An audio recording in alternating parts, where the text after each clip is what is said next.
Boa noite a todos. Vamos abrir nossas Bíblias em Lucas, capítulo 15. Eu vou ler 3 parábolas. Nesse capítulo 15 há 3 parábolas. Geralmente a gente sempre fala sobre uma, mas eu vou falar sobre as 3, porque as 3 estão no mesmo capítulo e nós vamos ver a razão por que foram escritas as 3. Então a parábola da ovelha perdida, que é muito conhecida, a parábola da moeda perdida, que ela é um pouco menos conhecida, e a parábola do filho pródigo, que é de praxe, né? E quantos estudos são feitos apenas em cima dessa parábola? Então hoje eu vou encaixar todos, vai ser um pouquinho chatinho o estudo, aliás a leitura, porque são 32 versículos, tá? Diz assim: todos os publicanos e pecadores estavam se reunindo para ouvi-lo. Mas os fariseus e os mestres da lei o criticavam. Este homem recebe pecadores e come com eles. Então Jesus lhes contou uma parábola. Qual de vocês que possui 100 ovelhas e perdendo uma, não deixa as 99 no campo e vai atrás da ovelha perdida até encontrá-la? E quando a encontra, coloca-a alegremente nos ombros e vai para casa. Ao chegar, reúne seus amigos e vizinhos e diz: alegrem-se comigo, pois encontrei minha ovelha perdida. Eu lhes digo que, da mesma forma, haverá mais alegria no céu por um pecador que se arrepende do que por 99 justos que não precisam arrepender-se. Ou qual é a mulher que, possuindo 10 dracmas e perdendo uma delas, não acende uma candeia, varre a casa e procura atentamente até encontrá-la? E quando a encontra, reúne suas amigas e vizinhas e diz: alegrem-se comigo, pois encontrei minha moeda perdida. Eu lhes digo que, da mesma forma, há alegria na presença dos anjos de Deus por um pecador que se arrepende. E Jesus continuou: um homem tinha 2 filhos. O mais novo disse ao seu pai: pai, quero a minha parte da herança. Assim ele repartiu sua propriedade entre eles. Não muito tempo depois, o filho mais novo reuniu tudo o que tinha e foi para uma região distante. E lá desperdiçou os seus bens vivendo irresponsavelmente. Depois de ter gasto tudo, houve uma grande fome em toda aquela região, e ele começou a passar necessidades. Por isso foi empregar-se com um dos cidadãos daquela região, que o mandou para o seu campo, a fim de cuidar de porcos. Ele desejava encher o estômago com as vagens de alfarobeira que os porcos comiam, mas ninguém lhe dava nada. Caindo em si, ele disse: quantos empregados de meu pai têm comida de sobra e eu aqui morrendo de fome? Eu me porei a caminho e voltarei para meu pai. E lhe direi: pai, pequei contra o céu e contra ti. Não sou mais digno de ser chamado teu filho. Trata-me como um dos teus empregados. A seguir, levantou-se e foi para seu pai. Estando ainda longe, seu pai o viu e, cheio de compaixão, correu para seu filho e o abraçou e beijou. O filho lhe disse: pai, pequei contra o céu e contra ti. Não sou mais digno de ser chamado teu filho. Mas o pai disse aos seus servos: depressa, tragam a melhor roupa e vistam nele. Coloquem um anel em seu dedo e calçados em seus pés. Tragam um novilho gordo e matem-no. Vamos fazer uma festa e alegrar-nos. Pois este meu filho estava morto e voltou à vida, estava perdido e foi achado. E começaram a festejar o seu regresso. Enquanto isso, o filho mais velho estava no campo. Quando se aproximou da casa, ouviu a música e a dança. Então chamou um dos servos e perguntou-lhe o que estava acontecendo. Este lhes respondeu: seu irmão voltou seu pai matou o novilho gordo porque o recebeu de volta são e salvo. O filho mais velho encheu-se de ira e não quis entrar. Então seu pai saiu e insistiu com ele. Mas ele respondeu ao seu pai: olha, todos esses anos tenho trabalhado como um escravo ao teu serviço e nunca desobedeci às tuas ordens. Mas tu nunca me deste nem um cabrito para eu festejar com os meus amigos. Mas quando volta para casa, esse teu filho que esbanjou os teus bens com as prostitutas, matas o novilho gordo para ele. Disse o pai: meu filho, você está sempre comigo, e tudo o que tenho é seu. Mas nós tínhamos que celebrar a volta deste seu irmão, e alegrar-nos porque ele estava morto e voltou à vida. Estava perdido e foi achado. Este texto fala das 3 parábolas: parábola da ovelha perdida, a parábola da dracma perdida e a parábola do filho perdido. Só que o texto começa assim no versículo 1 e 2. Todos os publicanos e pecadores estavam se reunindo para ouvi-lo, mas os fariseus e os mestres da lei o criticavam. Guardem essa frase: este homem recebe pecadores e come com eles. Este homem chamado Jesus recebe pecadores e come com eles, ou seja, partilha com eles, divide o feijão com arroz com ele, bebe vinho do mesmo garrafão, da mesma jarra que bebem os pecadores. E é exatamente por isso que Jesus conta 3 parábolas juntas, porque os fariseus, eles estavam revoltados. A crítica era: este homem, Jesus, recebe pecadores. E não só recebe os pecadores, mas ele divide refeições com eles. Jesus, ele foi taxado de bullying, chamado de louco, chamado de blasfemo, apóstata, porque Jesus se dizia Deus. Qual rótulo? Qual a reputação que o Grupo Aliança tem? Aliás, todos nós temos uma reputação. Reputação é aquilo que dizem a seu respeito, ao meu respeito, aquilo que seu vizinho acha sobre você, a sua tia, o seu tio acha sobre você, né? Qual a opinião do seu cunhado sobre você? Qual é a opinião da sua sogra sobre você? Qual é a reputação da aliança? O que falam do nosso respeito? Que tipo de grupo nós queremos ser e como é que vai cair na boca do povo? A aliança não é o lugar onde dá ênfase sobre milagres sobrenaturais, né? Não, ou milagreiros. Não somos uma igreja milagreiras, né? Onde há soluções de problemas como doenças incuráveis, soluções de problemas financeiros e outros, né? Então, o que nós queremos ou desejamos como grupo ou como igreja? O bom é que o grupo Aliança tenha a mesma fama que Jesus ganhou, mesmo que nos chamam de apóstatas, mesmo que nos chamam de blasfemos e mesmo que nos chamam de hereges. Apóstatas é quem renuncia a uma crença. Então, puxa, às vezes, esse grupo aí estudam a Bíblia, deixaram de ser, né, aonde nós pertencíamos antes, né? Então eles são apóstatas, são blasfemos. Blasfemos é um insulto ou uma mentira, algo mentiroso. Hereges, heresia, eles seguem uma heresia, né? Vem de eros, algo errado. O que importa é a fama que Jesus ganhou. E qual a fama que Jesus ganhou? Este homem recebe pecadores.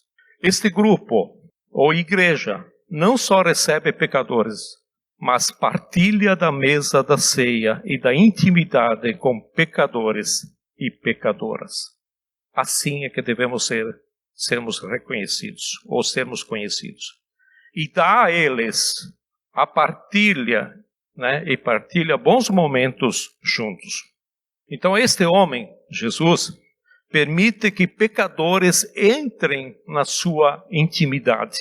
Esta deve ser a questão principal do grupo Aliança, onde aqui o pecador se sente atraído no nosso meio, porque os religiosos não querem isso.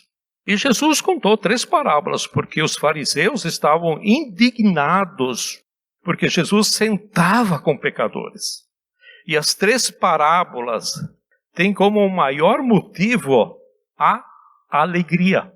Todas as 3 parábolas terminam em festa, falando em festa. A primeira parábola, que começa no versículo 4, fala do pastor que tinha 99 ovelhas. Uma se perdeu. Ele deixou as 99, ele saiu à procura pelo campo, pelas montanhas, pelas colinas, em busca, e achou, né? A colocou nos ombros e foi para casa com ela. Em casa ele reuniu os amigos e vizinhos e disse: vamos fazer festa, vamos nos alegrar, porque encontrei a minha ovelha perdida.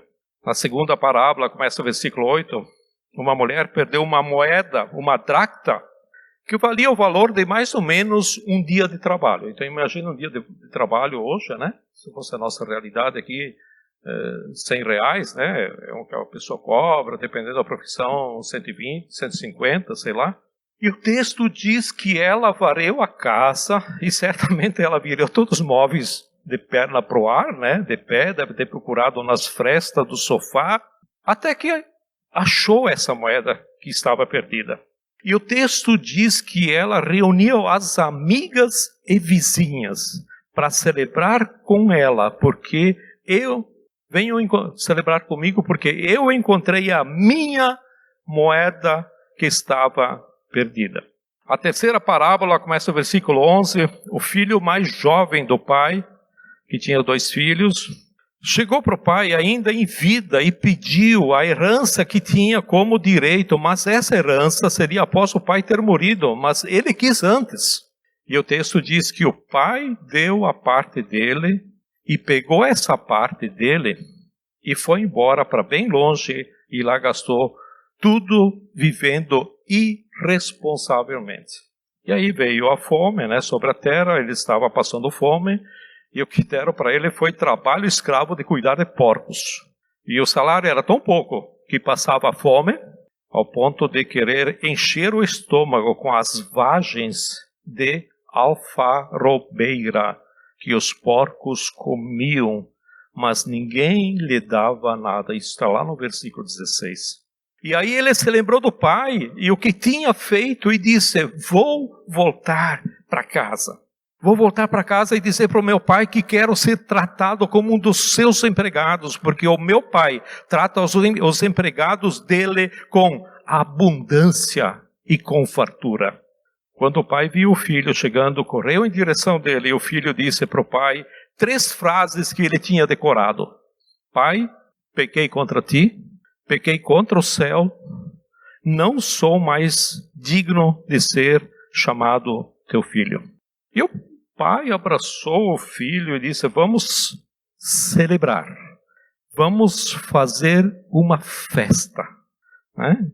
Colocou o anel em seu dedo, calçado nos pés, deu ordem para matar um novilho e vamos fazer uma festa e alegrar-nos, vamos fazer churrasco, né? Vamos contratar um sanfoneiro, uma banda, porque esse meu filho estava morto e voltou à vida, estava perdido e foi achado. Quando o irmão mais velho chegava em casa, ouvia o barulho da sanfona, né? Da festa, e as pessoas cantando e quis saber o que estava acontecendo. Contaram para ele que o irmão tinha retornado e ele disse: isso não é justo, eu não vou entrar nessa festa. E o pai foi lá buscá-lo, insistiu: meu filho, entra, se alegra, o seu irmão voltou, vamos festejar. Pai, esse seu filho gastou tudo o que ele tinha com festas, com prostitutas, e ainda você vai dar uma festa para ele? Eu sempre estive na tua casa, te servindo, e nunca matou um novilho para mim, nunca fez nada por mim. O pai disse: meu filho, você está sempre comigo, e tudo o que tenho é teu.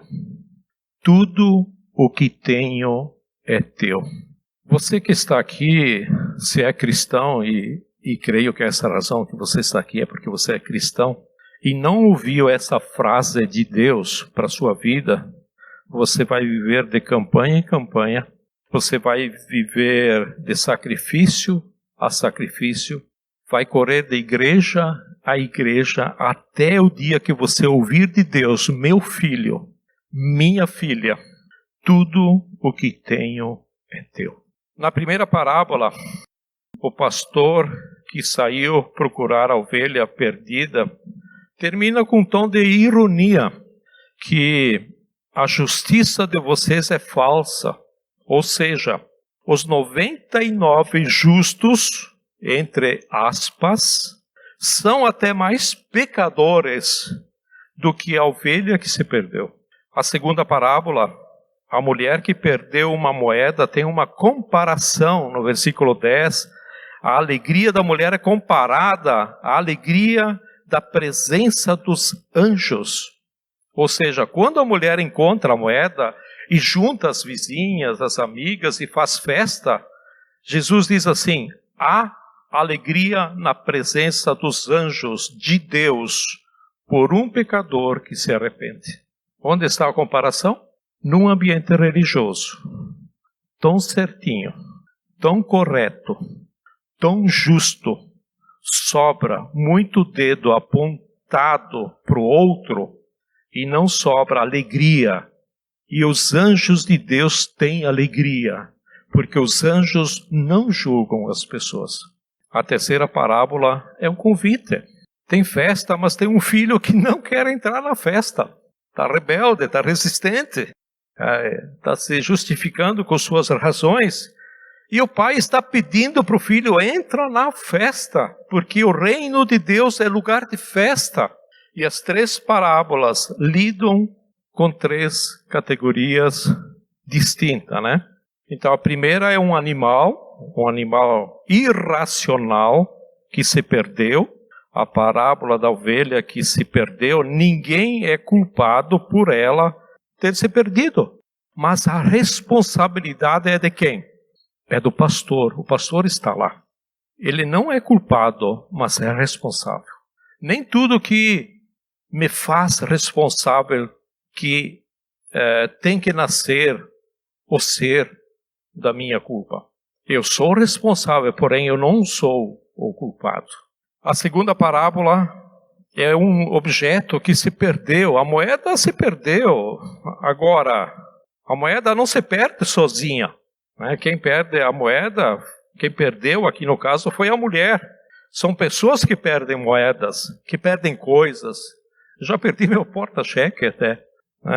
Mas a mulher é culpada de ter perdido a moeda? Não! Eu já perdi coisas que eu não sou culpado. E certamente você também já perdeu coisas e você não é culpado. Há coisas na vida da gente que a gente perde, por exemplo, como o trabalho. A gente às vezes perde o trabalho, às vezes a gente perde a saúde. Temos aí o caso do Clemir, né? A gente não é culpado ou culpada. Não adianta nada culpar as pessoas ou se culpando. Não adianta nada. E a terceira parábola, o pai tinha 2 filhos e um dos filhos disse: eu vou embora de casa. Quero a parte que me cabe desta fazenda, desse latifúndio. O pai é culpado do filho querer ir embora? Não, o pai não é culpado. Porque as pessoas, elas têm livre-arbítrio. E o amor, para ser amor, precisa que a porta esteja sempre aberta. Todo amor implica no risco do outro dizer, eu vou embora. Seja seu filho, seja seu marido, seja sua esposa, seja seu amigo, sua amiga, tem que ter a liberdade de dizer, eu vou embora. Segundo um determinado autor, diz o seguinte, passarinho em gaiola trancada não é uma boa ilustração para um casamento feliz ou uma família feliz. A porta da gaiola tem que estar aberta. O filho chegou para o pai e disse, pai, eu vou embora. Agora veja que interessante. A primeira parábola, o pastor saiu procurando a ovelha. A segunda parábola, a mulher varreu a casa procurando a moeda. A terceira parábola, o pai saiu procurando o filho? Não, o pai não foi à procura do filho.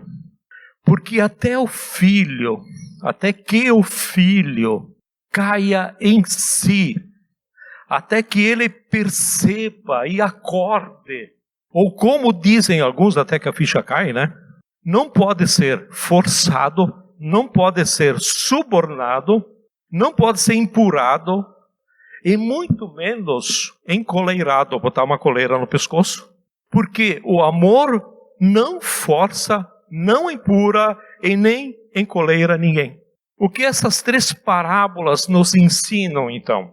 A primeira, de achar, revela como doeu perder.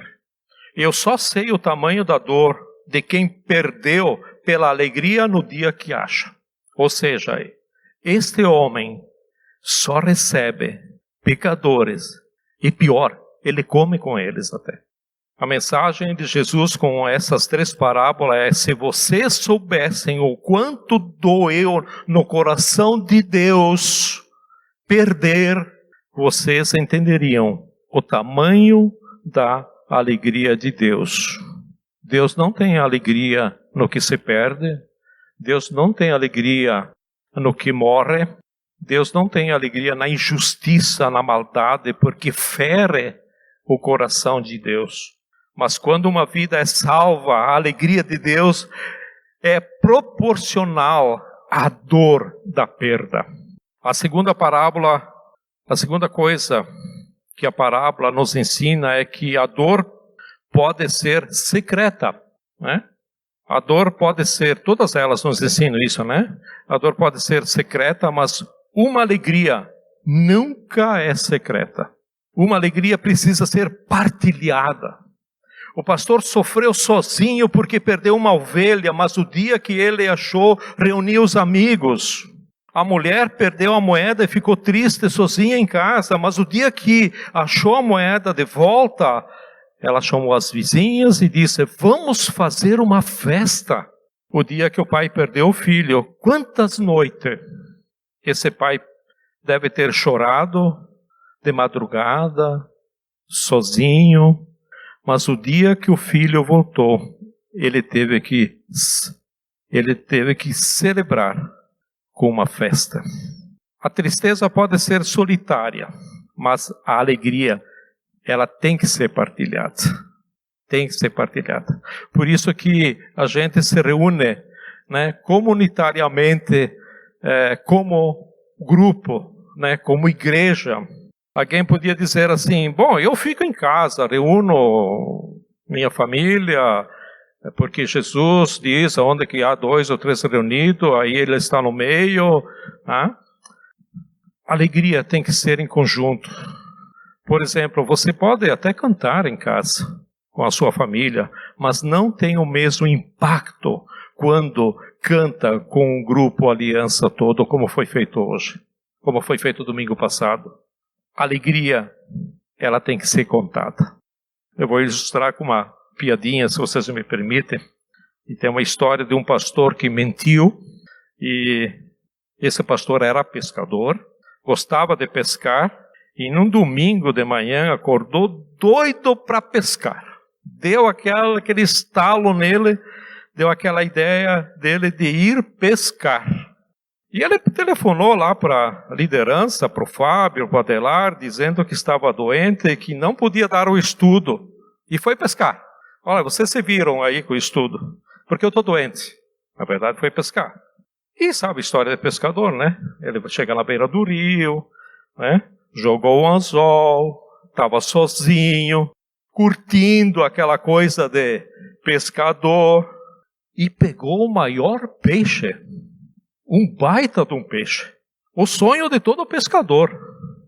Andrés, por enquanto tu só pega bagre, até bota na foto, né? Mas tu vai pegar um peixe da tua altura um dia. Ah? Tu que é pescador, tu e o Ayrton também. E ele pegou esse peixão grande, ele lutou e foi dando linha para cansar esse peixe, né?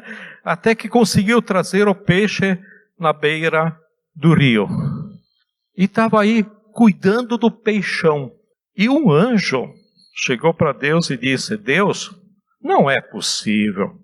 O pastor mentiu, se escondeu na beira do rio e você deixou ele pegar o maior peixe.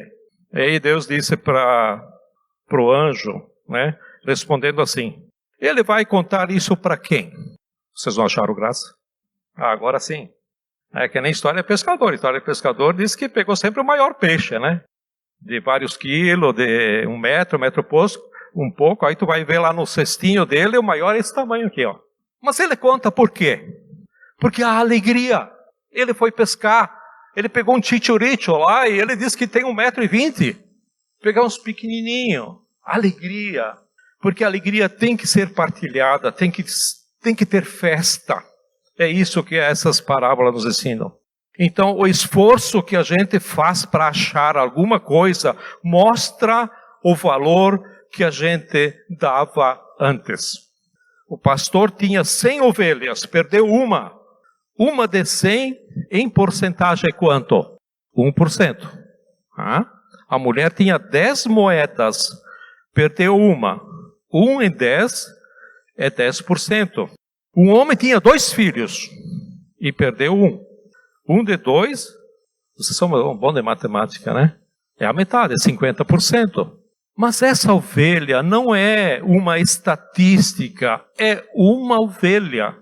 Essa moeda não é 10%, é todo o valor simbólico que está por trás.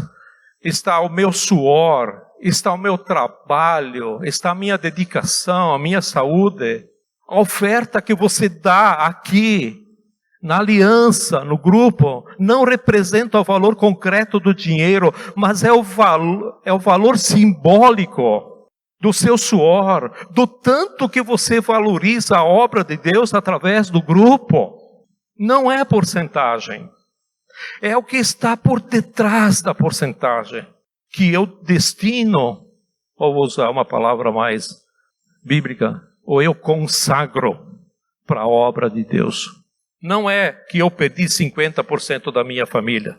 É meu filho, é a minha família, minha casa. Porque você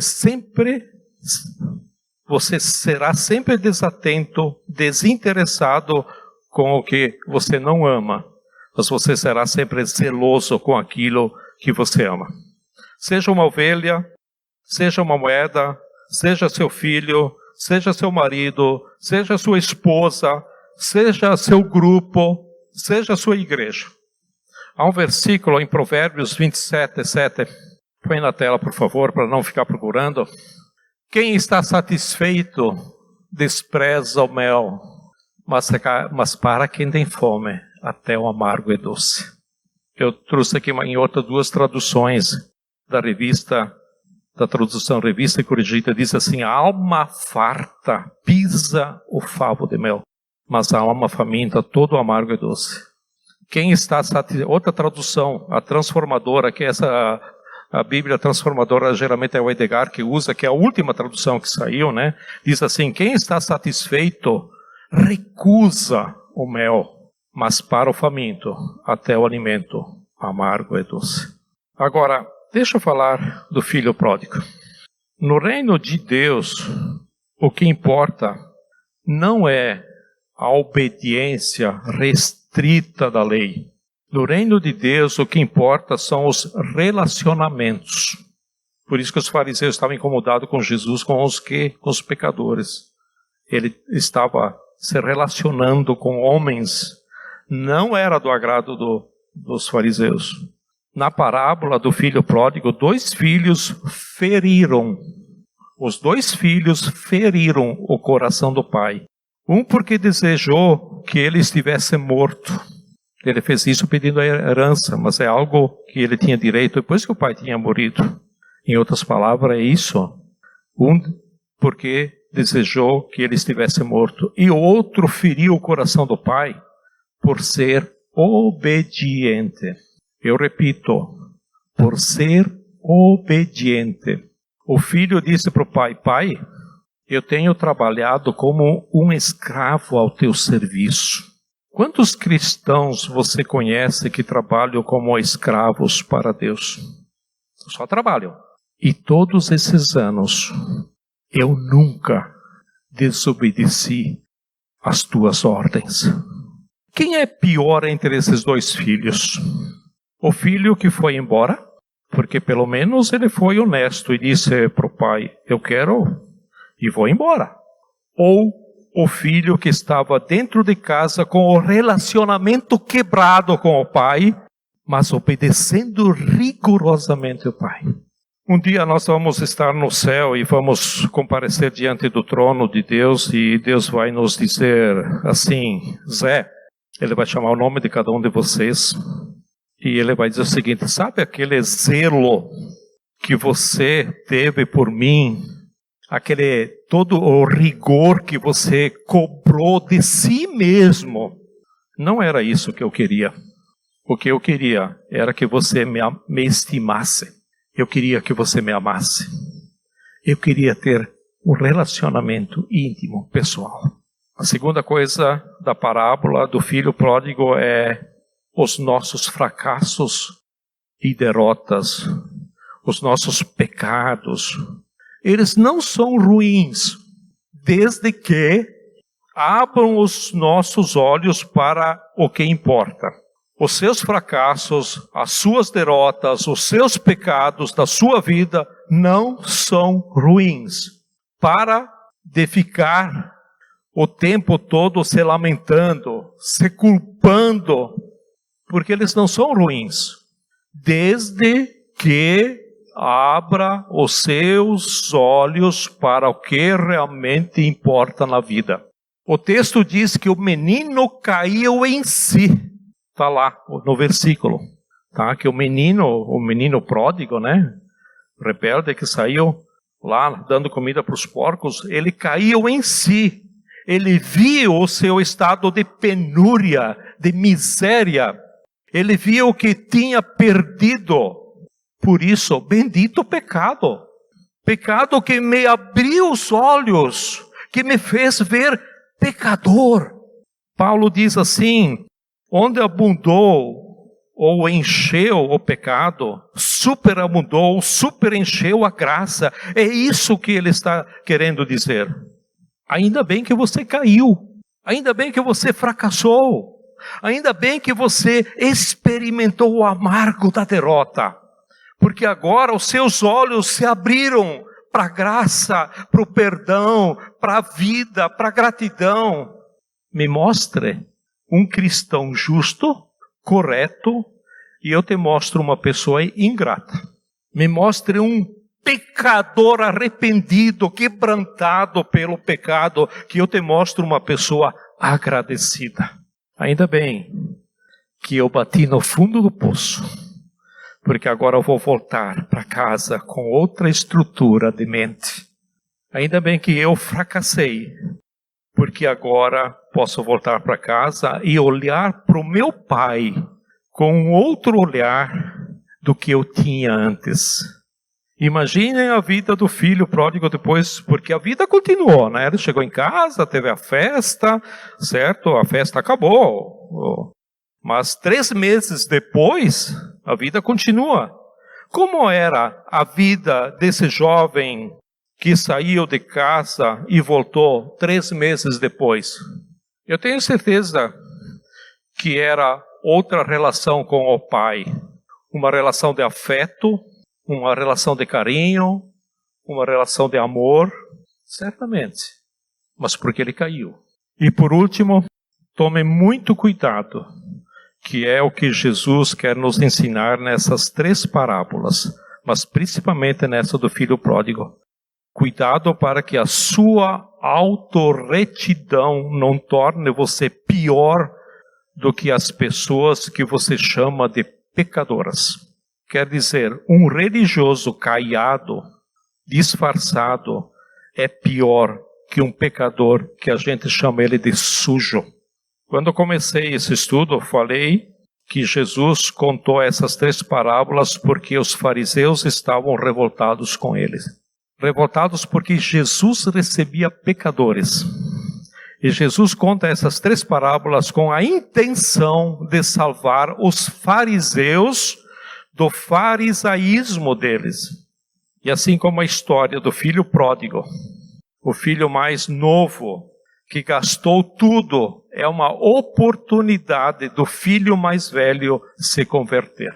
A mulher apanhada em adultério é uma oportunidade para os fariseus que estavam com os 2 pés atrás, sempre querendo maltratar ela, jogar pedra, mas era a oportunidade deles se converterem.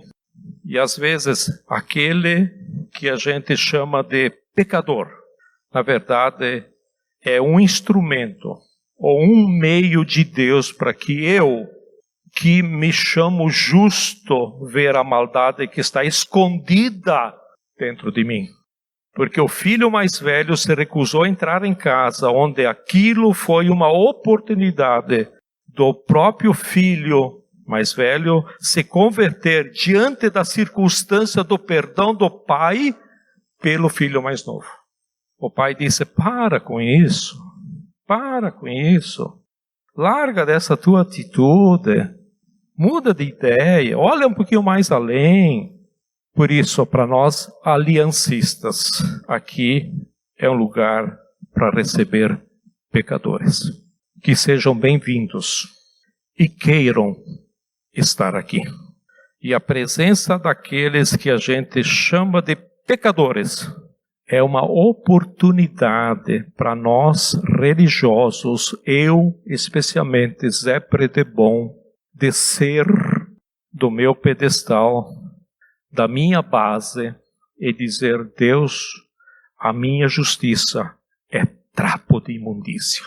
Na verdade, quem precisa se converter sou eu.